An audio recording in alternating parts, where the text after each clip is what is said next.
오늘 우리에게 주신 하나님 말씀은 마태복음 8장 1절에서 4절 말씀입니다. 마태복음 8장 1절에서 4절 말씀을 우리 함께 한 목소리로 합독하시겠습니다.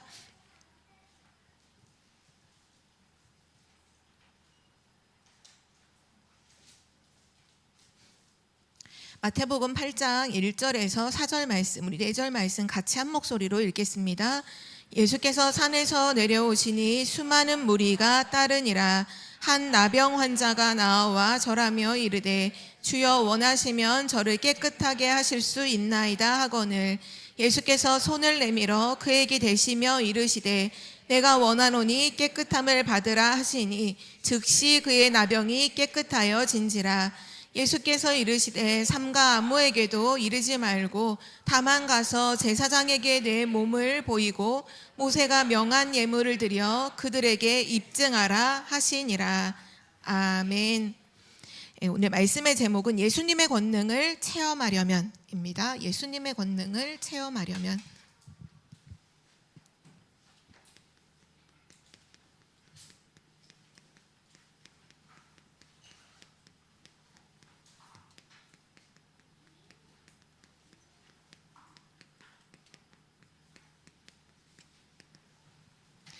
우리가 신앙생활을 하는 가운데 여러 가지 크고 작은 문제 속에서 예수님의 권능을 체험하는 것은 특별한 일이 아니라 당연한 일이고 하나님이 우리에게 반드시 주신다고 약속하신 언약이죠. 특별히 오늘 본문에 보면 이제 한 나병 환자가 나오는데요. 옛날 성경에 보면 이제 문둥병이라고 하는 거죠. 그러니까 몸이 썩어서 결국은 죽는 그런 질병인데요. 이 중동 지역에서는 이 문둥병을 이제 불치병으로 봐서 우리나라도 아마 소록도라는 섬에 보면 항상 그 문둥병자들이 전염성이 있기 때문에 따로 그 섬에서 격리해서 생활을 하도록 거기서 밥 먹고 생활하고 결혼도 하고 자녀도 낳고 하면서 다 거기서 생활하는 것처럼 이 중동 지역에도 이스라엘 그 나라에도 보면 성경에 나병 환자라고 했을 때에는 이게 사람들하고 함께 살 수가 없이 이제 격리가 돼요. 근데 어떻게 격리가 되냐 하면 성 밖에 이 베단이라고 하는 지역에 따로 그 사람들끼리 무리를 지어서 성 밖에서 이제 사는 거죠. 그 사람들이 성 안으로 들어왔다. 그때 사람들이 그 나병 환자들을 보고 돌을 들어서 쳐도 아무도 죄를 묻지 않을 만큼 심각한 질병이었어요. 근데 오늘 그 한 나병 환자가 예수님을 만남으로 질병이 치유되는 역사가 일어나죠. 어떻게 보면 사람 편에서 볼 때에는 절대 불가능한 그 문제가 예수님을 만남으로 인해서 치유되는데 어떻게 치유되냐 오늘 말씀해 보면 즉시 깨끗함을 얻었느니라 이렇게 말씀하셨는데요. 이 말씀을 우리에게 주시는 이유는 우리의 삶 속에도 우리에게 어떤 문제가 있을 때 예수님을 만남으로 그 문제가 반드시 해결되어진다는 것을 우리에게 알게 하시려고 말씀을 주신 거죠. 그래서 오늘 우리 안에 있는 우리가 절대로 해결할 수 없는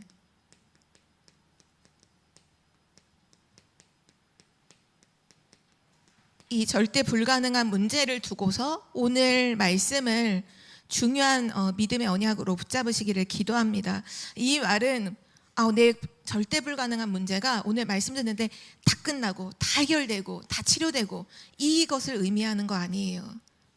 오늘 절대 불가능한 문제 속에 있는 그 나병 환자 한 사람이 예수님께 나올 때 어떤 믿음을 가지고 또 무엇을 진짜로 믿고 붙잡았는지 그것을 우리도 붙잡고 우리도 그것을 정말로 믿는 믿음을 회복하자는 그 언약의 말씀입니다. 오늘 1절 2절의 말씀에 보면 제가 다시 읽어드릴게요. 예수께서 산에서 내려오시니 수많은 무리가 따르니라. 한 나병 환자가 나와 절하며 이르되 주여 원하시면 저를 깨끗하게 하실 수 있나이다 하거늘. 예수님의 권능을 우리 삶 속에 정말로 체험하려면 중요한 것이 뭐냐? 오늘 이 나병 환자가 예수님께서 지금 산에서 내려오셔서 무리와 함께 내가 있는 그곳에 지나가신다는 사실을 알았던 거죠.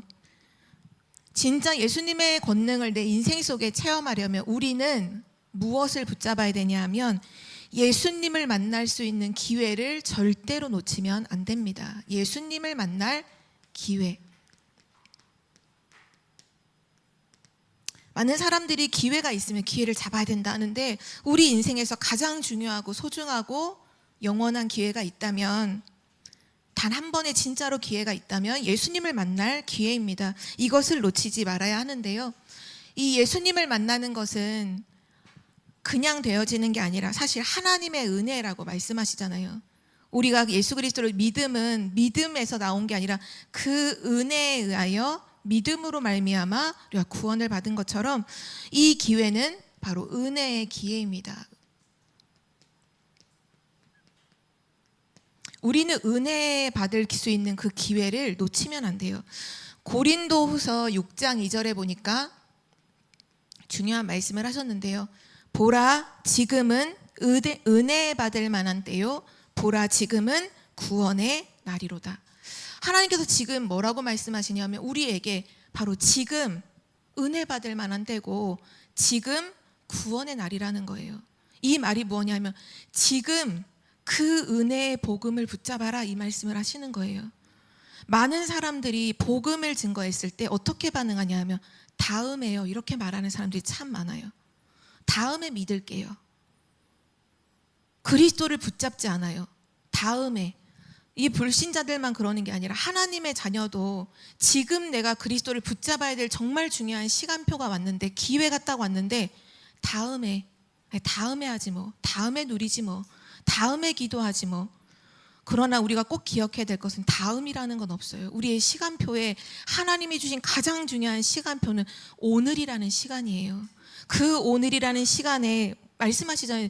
지금 은혜 받을 만한 때다. 지금이 구원의 날이라는 거예요. 하나님은 지금 구원의 축복을 베푸시고, 하나님은 지금 우리에게 은혜를 베푸시는데, 우리는 언제 복음을 붙잡아야 할까요?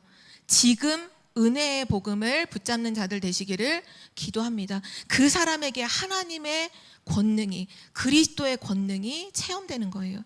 지금 은혜의 복음을 붙잡아야 돼요. 우리 계속 요즘에 말씀 나오듯이 항상 24 말씀하시다가 이 24라는 부분을 우리가 너무 막연하게 이렇게 생각하니까 다시 말씀을 바꾸셨잖아요. 매일, 매시, 매 시간마다, 매사, 모든 사건마다 누리라는 거잖아요. 붙잡으라는 거잖아요. 이걸 24시의 말을 지금은 또 다른 말로 이렇게 하시거든요. 우리는 매일 그리스도를 붙잡아야 돼요. 매시 그리스도를 잡아야 돼요. 매 사건마다 그리스도를 잡아야 돼요. 그때 하나님의 권능을 체험하게 되는 줄 믿습니다. 그래서 하나님은 지금 말씀하고 계세요. 지금이다. 은혜의 기회를 놓치면 안 되죠. 그런데 우리가 지금 그리스도를 붙잡고 지금 은혜를 받아야 되는 그 시간표가 왔을 때 방해하는 것이 있어요. 오늘 말씀 1절에 보니까 예수님께서 산에서 내려오셨을 때, 특히 그 예수님께서 그 산에서 산상보훈 말씀을 쭉 하셔서 중요한 말씀을 하시고 산에서 내려오셨을 때 수많은 무리들이 예수님을 따르고 있었거든요. 만약에 나병 환자가 예수님께 집중하지 않고 예수님께 초점을 두지 않고 수많은 예수님을 따르는 무리를 뒀다면 아마 두려워서 못 나왔을 거예요. 왜냐? 그 사람들이 자기 나병인 거, 문둥병인 걸 아는 즉시 돌을 들어 칠 수 있잖아요. 죽을 수 있다는 걸 알면 어떻게 거기 나올 수 있게, 예수님 앞에 나올 수가 있겠어요. 근데 이 나병 환자가 사람을 바라본 게 아니라 그리스도께 완전히 초점을 맞추고 그리스도께 나와왔거든요. 어떻게 보면 지금 우리가 정말 은혜의 복음을, 은혜의 그리스도를 붙잡는 시간이 왔는데, 그때 우리에게 방해되는 부분들이 사실은 뭐냐 하면 사람 때문에 우리가 은혜 받지를 못해요. 사람 때문에 그리스도를 못 붙잡아요. 성경에 보니까 많은 사람들이 그 예수님의 제자도 있지만 그 무리들이 있잖아요. 무리 신앙 아시죠? 막 뭔가 예수님이 기적을 베푸시고 뭔가 막 오병이어에 막 떡과 물고기를 막 먹이시는 이런 일들이 일어났을 때 막 따라다니잖아요. 뭐가 뭔지도 몰라요. 지금 예수님이 누군지도 모르면서 그냥 막 사람들이 다니니까 함께 다니는 그런 무리 신앙, 군중 신앙, 그런 사람들을 바라보는 신앙으로는요, 하나님의 능력을 체험할 수가 없습니다. 어떻게 보면 우리 삶 속에서도 사단이 뭐를 자꾸 이용하냐면요, 사람을 이용해서 은혜의 기회를 놓치도록 만들어요. 성경에 보니까 그 열왕기 상하서에 쫙 보면은 나아만 장군, 그 문둥병 걸렸던 나아만 장군이 치료되는 그 기록이 나와 있잖아요. 자기 집에 있던 그 히브리, 이스라엘 유대에서 잡아온 작은 어린 소녀가 우리나라에는 엘리사 선지자가 있는데 그 선지자는 다 고칠 수 있는데 하는 얘기를 듣고는 그 아람의 군대 장관이었던 그 나아만이라는 사람이 모든 보물과 막 선물 줄 거 막 바리바리 싸서 종들과 함께 이스라엘로 가서 엘리사를 찾아가잖아요. 근데 문 앞에 딱 갔는데 엘리사가 나와 보지도 않아요. 오히려 그 종인 게하시가 나와서 이제 그 하나님의 선지자인 말을 이제 전달하는 거죠. 내가 지금 엘리사 선지자를 만나러 왔다. 선지자가 어디 있냐? 우리 선생님이 말씀하시는데 저기 가시다가 저기 강에서 7번 몸을 담았다 이렇게 목욕하시면 된다고 하십니다. 그러고 하는 거예요. 그 나아만 장군이 화가 나는 거죠. 내가 지금 멀리 아람에서부터 모든 걸 다 싸갖고 만나려고 왔는데 그것도 아람의 그냥 일반 사람도 아닌 군대 장관이 나아만, 모든 사람들이 내 앞에는 다 머리를 엎드리고 조아리는 엄청난 지위에 있는 사람이 왔는데 나와보지도 않고 종이 저기 가서 깨끗한 물도 아니라 더러운 거기 어떤 강에 가서 7번 몸 담갔다 나오라고 하니까 그거에 속아서 자기가 돌아가려고 그냥 하잖아요. 괘씸해서 막 화가 나서 돌아가려고 하는데 그래도 그 옆에 지혜로운 한 명의 그 종이 이렇게 말하죠. 그게 뭐가 어렵습니까? 지금 뭐 어려운 걸 시켜도 할 판국에 거기 가서 몸 7번 목욕하라고 하는데 뭐가 어렵습니까? 가만 생각해 보니까 그렇거든요. 그래서 거기 가서 몸을 7번 담그는데 6번째까지 아무런 일이 없잖아요. 근데 7번 담갔다, 이런 새하얗게 눈처럼 깨끗하게 치료되는 역사가 일어나죠. 어떻게 보면 우리가 그런 나아만 장군처럼 사람들의 어떤 말하는 거에, 사람들의 어떤 모습에 실망하거나 낙심해가지고 정말 지금 말씀하시는 하나님의 말씀을 듣지 못하고 다 놓치는 경우가 너무 많거든요. 앞으로 우리 청주보험교회 성도님들은 사람을 보면서 은혜 받는 것 말고 또 사람을 보면서 낙심하지도 말고, 왜냐? 모든 사람은 하나님의 은혜가 아니면 살 수 없는 존재거든요. 모든 사람은 하나님의 은혜가 아니면 살 수 없는 존재예요. 그 사람을 보면서 내가 뭔가 은혜 받고 힘을 얻고 내가 사람 바라보면서 또 낙심하고 그럴 필요가 전혀 없어요. 하나님 바라보시기를 기도합니다. 또 사람들의 말을 우리가 들으면 흔들리잖아요. 사람들의 말에 현혹되지도 마시고 사람들의 말에 실망하지도 마세요. 사람들이 해주는 좋은 말 들으면 막 현혹되잖아요. 정말 그래? 하면서 현혹되지도 마시고 사람들의 말을 듣고 실망하지도 마세요. 사람들은 앞에선 이렇게 말했다가 뒤에서 저렇게 말하기도 하거든요. 우리도 그렇잖아요. 근데 사람들이 하는 말을 듣고서 뭐 저 사람이 내 앞에선 이렇게 말해놓고 뒤에선 저렇게 말하고 실망할 필요가 없어요. 하나님의 음성을 들으시길 기도합니다. 하나님을 바라보세요. 은혜의 복음을 붙잡으세요. 그리스도를 붙잡으세요. 그 기회를 놓치시면 안 돼요. 사단이 이걸 너무나 잘 알고 우리가 그리스도 붙잡지 못하도록 이 사람을 이용해서, 눈에 보이는 것 이용해서, 육신적인 것 이용해서 계속 방해해요. 그리스도만 붙잡지 못하도록, 그리스도께 집중하지 못하도록, 그리스도를 누리지 못하도록, 그리스도만 증거하지 못하도록 계속 속이는 거예요. 오늘 진짜 내 인생 속에 정말 내가 예수 그리스도의 참된 능력을 체험하기를 원하는 한 사람이 계시다면 오늘 은혜의 복음을 굳게 붙잡으시길 기도합니다. 두 번째로요, 이 나병 환자가 예수님께 나올 때 어떻게 나왔냐? 믿음을 가지고 나왔어요. 오늘 2절 말씀에 보면 한 나병 환자가 나와 절하며 이르되 주여 원하시면 저를 깨끗하게 하실 수 있나이다 하거늘.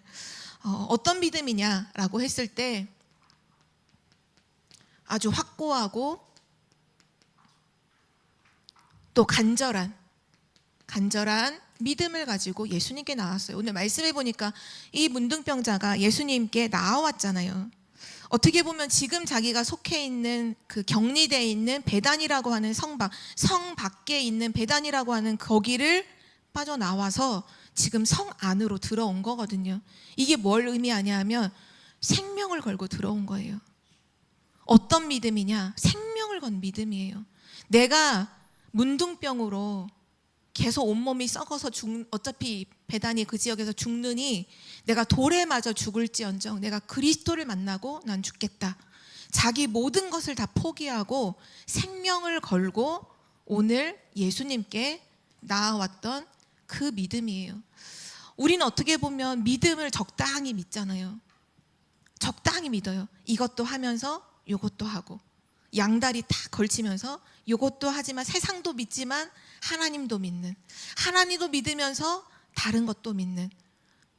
그래서 하나님 믿다가 응답 없으면 빨리 다른 것을 다시 붙잡고 다른 거 붙잡고. 근데 오늘 이 나병 환자는 그게 아니라 자기의 모든 것을 다 포기하고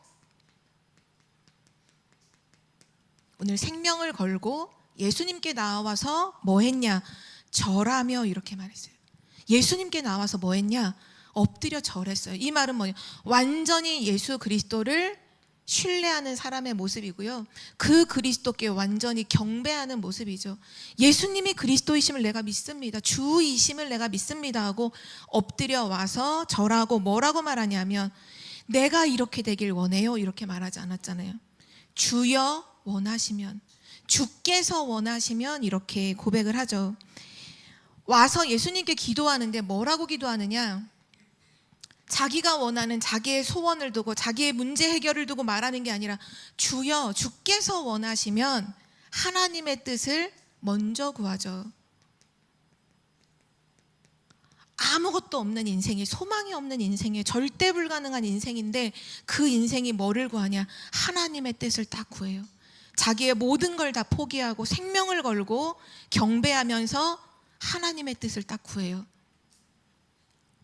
그리고 나서 완전한 믿음을 딱 고백하는데 뭐라고 말하냐면 주여 원하시면 저를 깨끗하게 하실 수 있나이다. 저를 깨끗하게 해 주옵소서 이게 아니었어요. 저를 깨끗하게 하실 수 있나이다. 믿음을 확실하게 고백하죠. 확신을 고백했어요. 믿음에는 반드시 역사가 일어납니다. 믿음에는 반드시 역사가 일어나요. 성경이 그걸 우리에게 계속 말씀하시잖아요.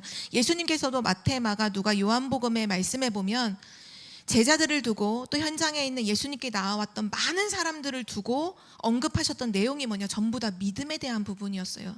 특히 제자들을 향해서는 믿음이 적은 자들아 이런 말씀하시죠. 풍랑 속에 막 불신앙하고 예수님과 함께 있지만 죽을까 봐 두려워할 때 믿음이 적은 자들아.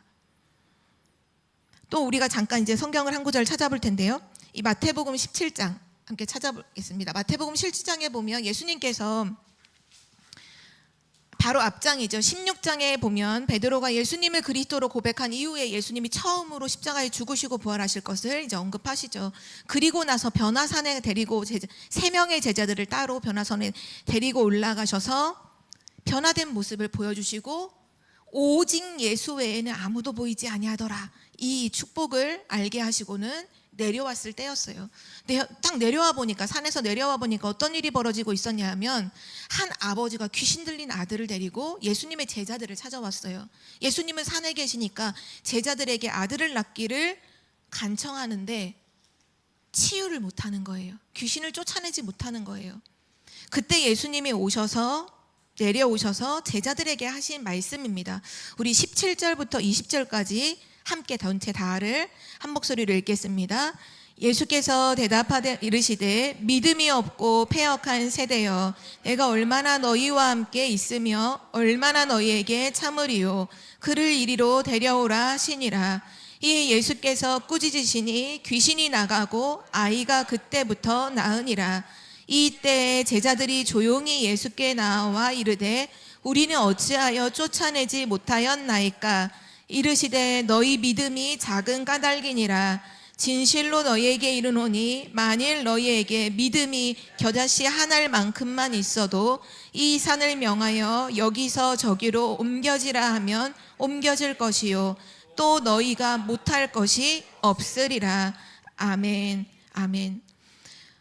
예수님께서 제자들을 향해서 뭘 굳이 믿음이 없고 패역한 자들아 언제까지 내가 너희와 함께 있겠느냐 하시면서 귀신을 내어 쫓으시고 그리고 말씀하시죠. 우리는 어떻게 그 일을 할 수 없었습니까? 라고 얘기했을 때 믿음이 작은 까닭이다 라고 말씀하시죠. 믿음에는요 반드시 역사가 일어나요. 오늘 이 세상에는 어떻게 보면 그 시대에 그 베단이라고 하는 지역에는 수많은 문둥병자가 있었거든요. 치유함을 받은 자도 있지만 오늘 이 한 사람의 나병 환자처럼 치유함을 받았던 자도 있지만 치유함을 받지 못하고 평생 그 문제로 시달리다가 죽은 사람들이 태반이에요. 오늘 누가 정말 하나님의 능력을 체험하느냐, 믿음으로 하나님 앞에 나아오는 자가 그 능력을 체험하는 줄 믿습니다. 믿음에는요 반드시 하나님의 역사가 일어나요. 그렇다면 우리는 어떤 믿음을 가져야 할까요? 우리의 믿음에 대한 분명한 내용이 있어야 되는데 우리는 세 가지의 믿음을 가진 자로 서야 합니다. 첫 번째 우리의 믿음은 어떤 믿음이냐라고 했을 때 우리의 믿음은 구원 얻는 믿음이 가장 중요한 믿음이죠. 구원 얻는 믿음, 다시 말하면 예수가 그리스도이심을 믿는 믿음을 말해요. 예수 그리스도가 이 땅에 왜 오셔야만 했는지, 그 그리스도가 왜 십자가에 죽으셔야 했는지, 그 그리스도가 왜 부활하셔야만 했는지를 진짜로 알고 믿는 그 믿음이요. 그 믿음에 구원의 역사가 일어나죠. 우리는 지금 그 구원의 역사가 일어난 믿음을 가지고 소유하고 이 자리에 있는데요. 그 다음에 구원받은 하나님 자녀에게 반드시 있어야 하는 두 번째 믿음이 있습니다. 그 믿음이 바로 하나님의 능력을 믿는 믿음이에요. 하나님의 능력을 믿는 믿음. 우리의 삶의 모든 순간에 사실 하나님의 자녀가 불신앙을 한다 했을 때 그 불신앙이 어떤 불신앙이야? 뭘 안 믿는 거냐? 사실 그리스도를 안 믿는 건 아니잖아요. 예수가 그리스도이심을 믿어요. 하나님이 계심을 믿어요. 근데 뭘 못 믿는 거냐? 하나님의 능력을 못 믿어요. 이스라엘 백성이 그래서 항상 뭐 했냐? 우상 숭배하거든요. 하나님이 그래서 너무나 답답해서 이사야서 말씀을 보면 이렇게 말씀해. 내 손이 짧으냐? 이렇게 말해요. 주의 펴신팔과 강한 능한 손으로 하나님이 채우시고 역사하시는데 그거를 못 믿어요. 그리고 맨날 우상숭배 깎아놓고 우상숭배하고 이스라엘 이방인들이 섬기는 또 우상숭배하고 그러니까 하나님이 내 손이 짧으냐? 하나님의 능력을 안 믿어요. 그 불신앙이 정말 우리에게서 무너져야 돼요. 그 불신앙이 무너질 때 진짜 하나님의 능력을 믿는 믿음으로 오늘 이 시간 예배 드릴 때 하나님의 역사는 반드시 일어나는 줄 믿습니다. 그리고 세 번째로 중요한 믿음인데요. 바로 하나님의 말씀을 믿는 믿음입니다. 하나님의 말씀을 믿는 믿음이에요. 우리의 응답이 뭐라고 하셨죠? 하나님의 말씀을 믿는 것이 응답이고 그 말씀을 붙잡는 것이 응답이고 그 말씀을 누리는 것이 응답이고 그 말씀이 성취되는 것만이 우리에게 응답이라고 하셨죠. 그래서 우리에게 필요한 게 뭐냐? 하나님의 말씀을 믿는 믿음이 필요해요. 사단은요 이런 자들을 피해 다녀요. 근데 이 믿음이 없다. 내게 하나님의 능력을 믿는 믿음이 없다. 불신앙하고 하나님 말씀이 내게 없다. 사단은 그 사람을 완전히 공격 포인트로 삼아요. 성경에 말씀하셨잖아요. 두루 다니면서 삼킬 자를 찾는다고요. 하나님께 맡기지 못하고 내가 다 염려하고 내가 다 불신앙하는 그 사람 두루 다니면서 삼킬 자를 찾는다고 했잖아요. 근데 하나님의 능력을 믿어요. 모든 순간 하나님의 말씀을 굳게 붙잡고 있어요. 사단은 그 사람을 두려워서 피한다고 했어요. 사단이 두려워서 피하는 믿음의 사람들이 되시기를 기도합니다. 오늘 그 나병 환자가 예수님을 만날 수 있는 최고의 기회에 그 은혜를 붙잡고 믿음으로 나아가서 예수님을 만나죠.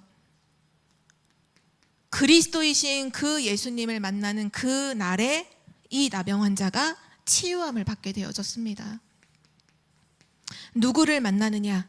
너무나 중요하죠. 오늘 내가 예수 그리스도를 만난다. 오늘 내가 예배하는 이 시간이 내가 그리스도를 만나는 시간이요, 하나님을 만나는 시간이다. 이거를 진짜로 믿고 오늘 설레면서 이 자리에 예배 왔다.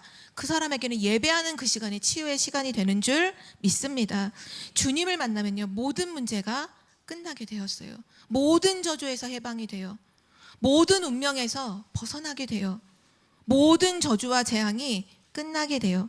오늘 말씀해 보니까 다시 돌아와 보면 8장 3절에 보면 예수님이 이렇게 말씀하시죠. 예수께서 그 나와 엎드려 절한 나병 자를 두고서 예수께서 손을 내밀어 그에게 대시며 이르시되 내가 원하노니 그 말을 그대로 답으로 하시죠.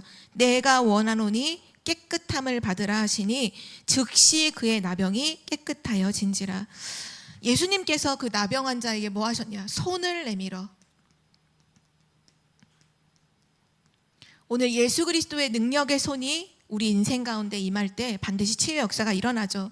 그 손을 내밀어 말씀하셨어요. 내가 원하노니 깨끗함을 받으라. 그 말씀을 하시는데 그 나병이 즉시 깨끗하게 치유가 되어졌어요. 히브리서 4장 12절에는 이 말씀을 우리에게 약속으로 주셨죠. 하나님의 말씀은 살아있다. 하나님의 말씀은 운동력이 있어서 좌우의 날섬 검과 같아서 우리의 혼과 영과 몸과 관절과 및 골수를 찔러 쪼개기까지 하고 우리의 마음과 생각까지도 판단하신다고 했죠. 하나님의 말씀, 하나님께 나와 오늘 그리스도께 나와 그리스도를 만난 그 사람에게 하나님의 말씀이 들어간 순간 그 치유의 역사가 일어났어요. 오늘도 우리가 무엇에 정말 반응해야 될까요? 오늘 우리가 예배드리는 이 시간 하나님의 말씀에 반응하고 하나님의 말씀을 굳게 붙잡는 은혜가 있기를 기도합니다. 왜냐하면 말씀이 곧 능력이고 치유이기 때문이죠. 오늘 그 치유함을 받았던 나병 환자를 두고서 예수님께서 덧붙여서 4절에 보니까 한 가지를 더 말씀하시는데 이건 너무나 중요한 부분인데요. 우리가 진짜 그리스도의 능력과 그 복음의 은혜를 정말 체험했다면 이 능력과 축복을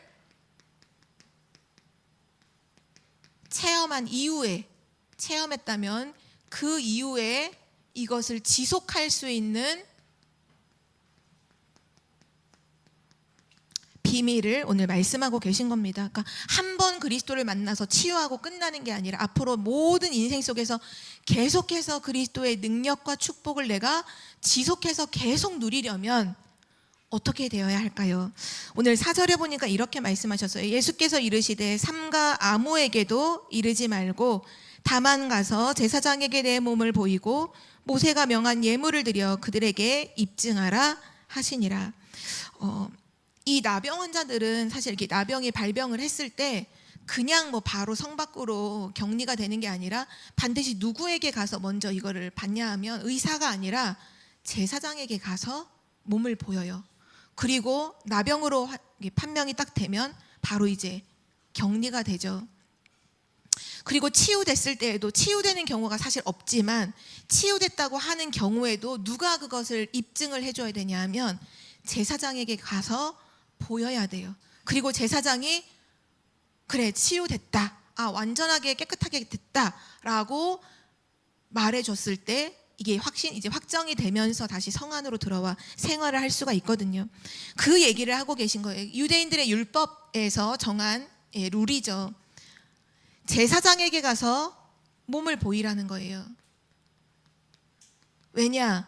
이 제사장이 그 병이 치유됐다는 것을 확인시켜주는 자이기 때문이죠. 이게 무슨 의미냐 하면 우리가 어떤 질병, 절대 해결할 수 없었던 그런 영적 문제들, 어떤 몸의 어떤 질병들이 치유된 이후에 이 축복이 계속 지속되는 비결 중에 첫 번째가 뭐냐 하면 내가 어떻게 구원함을 받고 내가 어떻게 하나님의 능력을 힘입어 치유받게 되었는지를 늘 확인해야 돼요.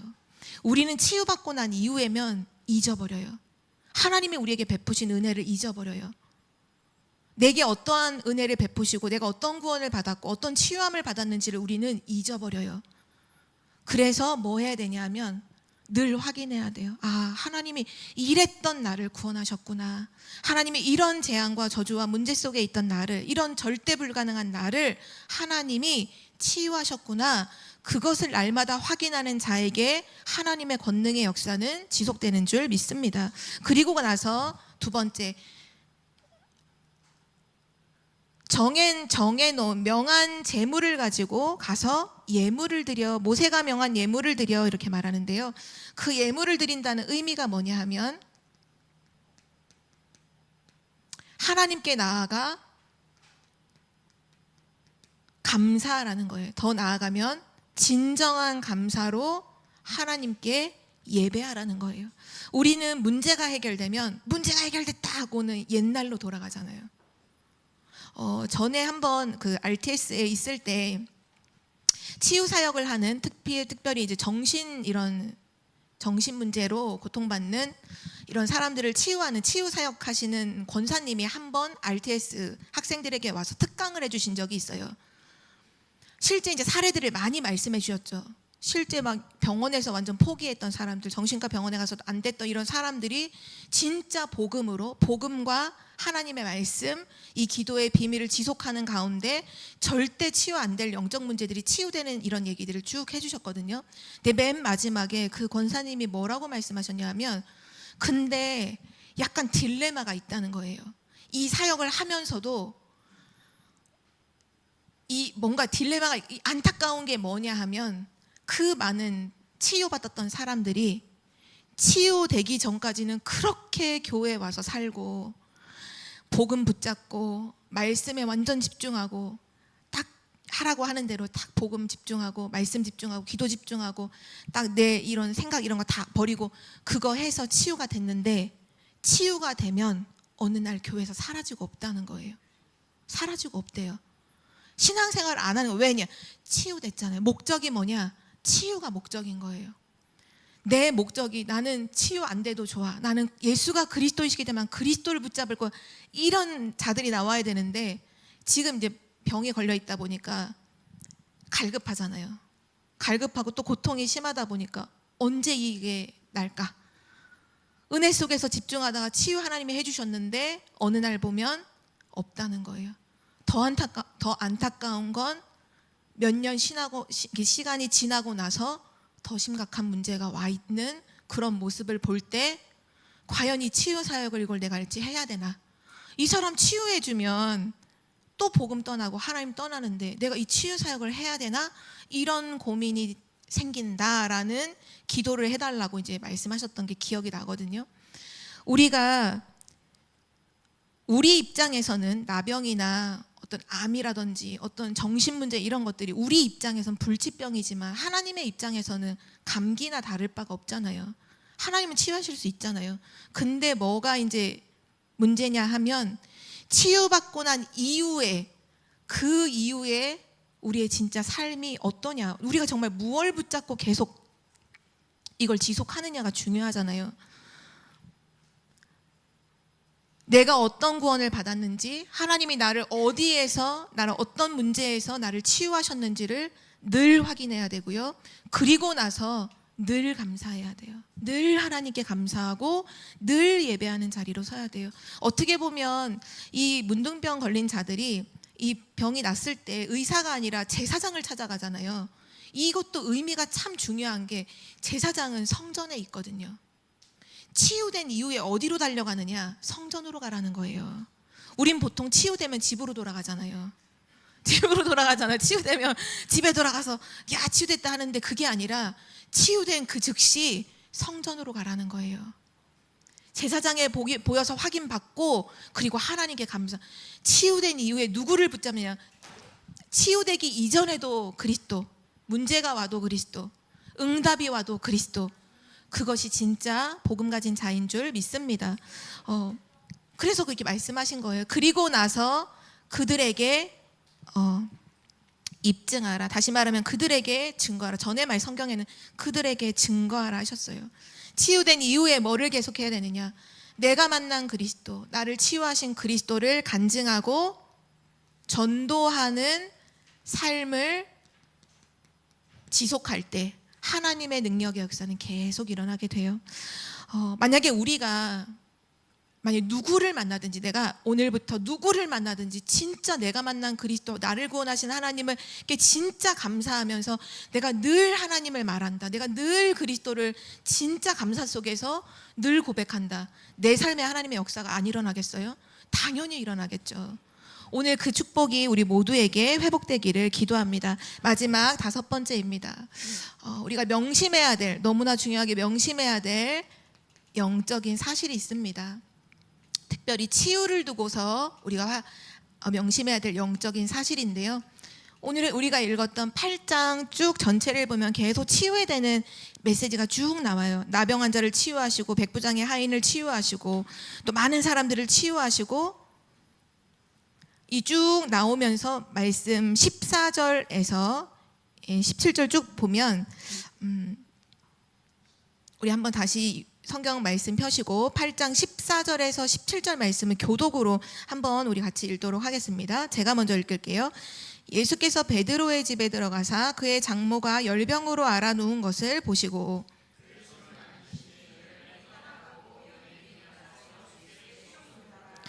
저물매 사람들이 귀신 들린 자를 많이 데리고 예수께 오거늘 예수께서 말씀으로 귀신들을 쫓아내시고 병든 자들을 다 고치시니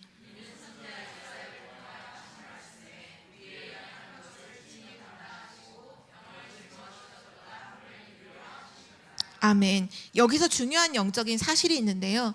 예수님의 치유하심은 사실 성경의 구약 성경에 이미 예언된 말씀이라는 사실이죠. 이사야서 53장 5절 말씀에 보면 그가 찔림은 이렇게 쭉 나오죠. 그가 누구냐 하면 예수 그리스도를 말씀하는데요. 이 예수 그리스도가 누구시냐, 어떤 일을 하시느냐라고 했을 때 그가 찔림은 우리의 허물 때문이고 그가 상함은 우리의 죄악 때문이라. 예수 그리스도가 누구냐라고 했을 때 우리의 죄와 허물을 완전히 해결하시는 분이라고 성경은 분명히 미리 예언이 되어 있고요. 그가 징계를 받음으로 우리는 평화를 누리고, 이 말씀하시는데 예수 그리스도가 누구냐? 하나님과 우리 사이에 막혀있는 담을 완전히 모르시고 참 평화, 그는 평화, 막힌 담을 모두 하셨다라고 하셨죠. 평화의 축복을 주시는 바로 그 예수 그리스도라고 예언되어 있고요. 또 마지막에는 그가 채찍에 맞음으로 우리는 나음을 입었도다. 치유의 축복이 예수 그리스도 안에 있음을 성경은 이미 예언하고 있어요. 예수 그리스도 그분이 누구냐? 우리의 죄와 허물을 해결하시고 하나님과의 막혀있는 담을 완전히 허물어 평화를 회복시켜 주시고, 그리고 우리를 치유하시는 분이 바로 예수 그리스도라는 사실을 성경은 미리 예언하고 있고, 그 예언의 성취로 치유의 역사가 일어났다고 오늘 말씀하고 계시죠. 우리가 첫 번째로 명심해야 될 영적인 사실이 뭐냐?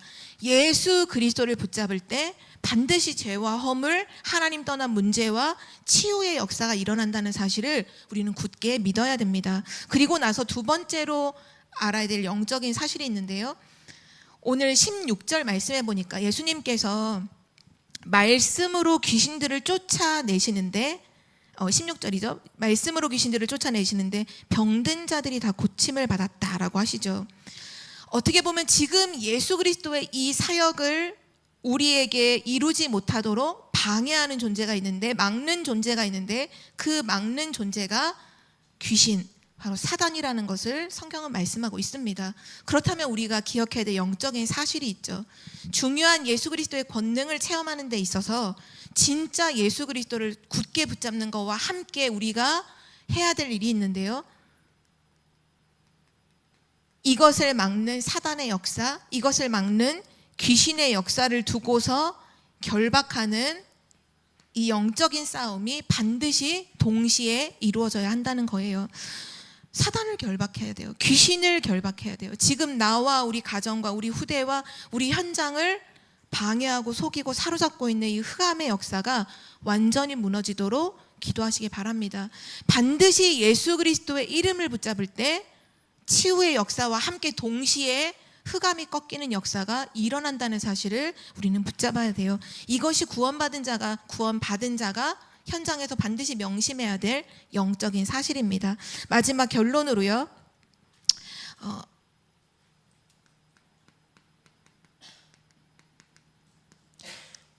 지금도 예수님은 우리에게 권능으로, 능력으로 우리를 치유하시고 이 축복을 체험하기를 사실은 원하시잖아요. 그러기 위해서 우리는 첫 번째로 지금 있는 나의 문제와 어려움을 어떻게 바꾸셔야 되냐? 축복의 기회로 바꾸시기를 바랍니다. 지금 있는 문제와 어려움을요, 축복의 기회로 바꾸세요. 오늘 나병 환자가 그 순간, 그때에 은혜의 복음을 붙잡은 것처럼 문제와 어려움 속에서 축복의 기회, 뭐가 축복의 기회인가요? 복음을 붙잡는 거예요. 그때 복음을 체험할 수 있는 엄청난 기회인 거죠. 그리스도를 붙잡아야 돼요. 우리가 만약에 그 문제와 어려움이 왔을 때 이걸 축복의 기회로 보지 못하고 눈에 보이는 것에 속아 넘어간다면, 사람들 때문에 그 방해가 돼서 사람들 때문에 우리가 속는다면 어떤 일이 생길까요? 사실 우리가 자꾸 사람에게 속고 사람들 때문에 낙심하고 이런 일들이 반복되면 결국 우리 후대들이 무너져요. 왜냐? 우리 후대들이 다 보거든요. 우리 후대들이 무너져요. 또 내가 자꾸 사람 때문에 속고 사람 때문에 자꾸 흔들리는 이런 일들이 자꾸 벌어지면 어떤 일이 일어나? 어둠이 나도 모르게 나와 우리 가정에 임하게 됩니다. 어둠이 임하게 돼요. 그래서 속지 마시고 문제와 어려움이 왔을 때 축복의 기회로 바꾸시기를 기도합니다. 그리스도를 굳게 붙잡으면 돼요. 그리고 나서 두 번째 뭐 하시면 되느냐? 항상 이 그리스도를 누리는 최고의 방법이 기도거든요. 항상 기도의 비밀을 누리는 자들 되시기를 바라요. 지금 메시지 나오듯이 기도 속에 있어야 돼요. 기도 속에 있는 것이 가장 중요해요. 특별히 이제 이거는 새가족, 특히 현장에서 처음 복음을 들은 사람들을 대상으로 이제 주시는 말씀이다 보니까 맨 처음 복음을 받고 기도 어떻게 해야 되느냐 모르는 사람들이 너무 많거든요. 항상 기도의 비밀을 누리라고 하는데 기도의 시작을 어떻게 하면 제일 좋으냐라고 했을 때 가장 좋은 시작은요, 묵상하는 거예요. 이 묵상이라는 게 뭐냐? 기도 제목이 따로 필요하지 않아요. 그냥 하나님께 나를 드리는 거예요. 그게 묵상이에요. 하나님이 나와 함께 하심을 누리는 거예요. 그냥 그게 기도의 시작이에요. 뭘 기도할 줄 모르잖아요. 많은 사람들이 사실은 현장에서 뭘 기도할 줄 모르거든요. 특히 새가족들은 뭘 기도할 줄 몰라요. 사실 교회 신앙생활을 오래 하신 분들 중에도 기도의 비밀을 누리지 못하는 분들이 뭘 기도해야 될지 모르는 경우가 너무 많아요. 기도의 시작은 묵상입니다. 하나님을 누리는 거예요. 하나님이 나와 함께 하심을. 그리고 묵상과 함께 가장 좋은 기도의 시작은 뭐냐 하면 하나님과 대화하시는 거예요. 그냥 하나님을 부르세요. 성경에 보면은 모든 것을 하나님께 아뢰라 그랬잖아요. 그냥 하나님께 다 얘기하세요. 사람한테 얘기하지 마시고 하나님께 얘기하세요. 하나님, 오늘 이런 일이 있었고요. 오늘 제가 어디를 가고요. 제가 누구를 만나고요. 하나님께 아뢰세요. 하나님께 질문하세요. 하나님 어떻게 할까요? 하나님 오늘 하루 나의 24시를 어떻게 살면 될까요? 그냥 물으세요. 이게 답이 하나님이 막 오늘은 이렇게 해서 말씀하시지 않잖아요. 뭐 가원아 이렇게 하지 않거든요. 근데 그 하나님께 아뢰고 질문하는 나의 영적 상태가 달라져요. 영적 상태에 따라 응답이 오는 거예요. 영적 상태가 무너져 있다. 응답은 없어요. 내 영적 상태가 세워져 있을 때 응답은 오는 거거든요. 근데 가장 좋은 영적 상태가 어떤 영적 상태냐? 하나님을 바라보는 상태. 하나님께 질문하고 하나님께 아뢰세요. 그냥 하나님께 모든 걸 얘기하세요. 그게 가장 좋은 기도예요. 그리고 또 기도할 때 어떻게 시작하시면 좋으냐? 말씀 가지고 기도하면 참 좋아요. 우리가 강단 말씀을 다 기억할 수는 없어요. 저도 강단 말씀을 다 기억하지 못해요. 또는 이번 주 강단 말씀이 내가 기억이 안 난다. 저번 주 말씀 가지고 기도하셔도 돼요. 한 달 전 말씀 가지고 기도하셔도 돼요. 나 이번 주 말씀 못 붙잡았네. 그러니까 기도 안 하. 그게 아니라 1년 전 말씀이라고 해도 그 말씀 기억나시면 그 말씀 붙잡고 기도하시면 돼요. 왜냐? 하나님의 말씀은 영원하거든요. 영원한 말씀이기 때문에 어제나 오늘이나 동일해요. 그래서 말씀 붙잡고 기도하시면 돼요. 또는 복음 성구, 내가 가지고 있는 나의 언약의 말씀 가지고 기도하시면 돼요. 그게 가장 좋은 기도의 시작이에요. 그리고 이렇게 시작하셨다면 이제 우리는 세계복음화할 사람이라고 하셨잖아요. 세계복음화를 가진 자라 하셨잖아요. 그래서 우리가 기도하면서 항상 누려야 될 중요한 비밀이 뭐냐? 보좌잖아요. 보좌. 이 보좌를 움직이는 자가 세상을 살리기 때문이죠. 그래서 7망대, 7여정, 7이정표 가지고 어떨 때는 눈으로 그냥 읽으셔도 돼요. 귀로 들으셔도 돼요. 내가 고백하면서 기도하셔도 돼요. 다 좋아요. 들어도 돼요. 읽어도 돼요. 말해도 돼요. 전부 다 각인되는 거예요. 결국은 뭐 싸움이냐? 각인 싸움이거든요. 내 안에 뭐가 각인되어 있느냐에 따라서 그 각인된 대로 내가 돌아가요. 우리가 어떻게 보면 하나님이 주신 언약은 우리의 할 몫은 하나님 언약 주시면 그걸 내게 각인시키는 것까지가 우리의 몫이에요. 그 다음 성취는 하나님이 다 하시는 거예요. 그러니까 우리는 말씀이 딱 왔다 그러면 그걸 각인하는 거, 각인하기 위해서 자꾸 생각하기도 하고 보기도 하고 읽기도 하고 그것만 하시면 돼요. 왜냐? 각인되면 그때부터는 각인된 대로 하나님이 성취하시니까요. 그러니까 내가 성취하려고 노력할 필요도 없어요. 왜냐? 하나님의 말씀은 내가 안 믿어도 말씀은 성취됩니다. 내가 안 믿어도 말씀은 성취돼요. 성취되고 있어요. 근데 그게 내게 각인됐다. 그럼 내 인생 속에 하나님의 역사가 일어나 세계복음화의 도구로 쓰임받게 되는 거예요. 그래서 뭐 하시면 되느냐? 777 기도 가지고 그냥 읽거나 듣거나 고백하시거나 하시면 돼요. 이 기도가 항상 되어질 때 하나님의 능력이 내 삶 속에 계속 나타나서 나를 만나는 사람이 살아나고 나를 만나는 사람까지도 치유되는 역사가 일어나는 줄 믿습니다. 우리 함께 기도하고 마치겠습니다. 하나님 아버지 감사합니다. 예수 그리스도의 권능을 체험하는 신분과 권세를 주심을 감사드립니다. 날마다 예수 그리스도 그 은혜의 복음을 붙잡는 믿음의 사람들이 되게 하여 주옵소서. 나의 모든 것을 내려놓고 참된 믿음으로 언약으로 나아가 하나님을 바라보는 그 시간 나를 치유하시고 나를 통해 모든 현장이 치유되는 하나님의 역사가 일어나게 하여 주옵소서. 기도의 비밀을 가지고 예수 그리스도의 이름의 권세를 누릴 때마다 흑암이 무너지게 하시고 저주재앙이 떠나가게 하시며 성삼위 하나님의 역사가 이루어지게 하옵소서. 감사드리며 예수 그리스도의 이름으로 기도드립니다. 아멘.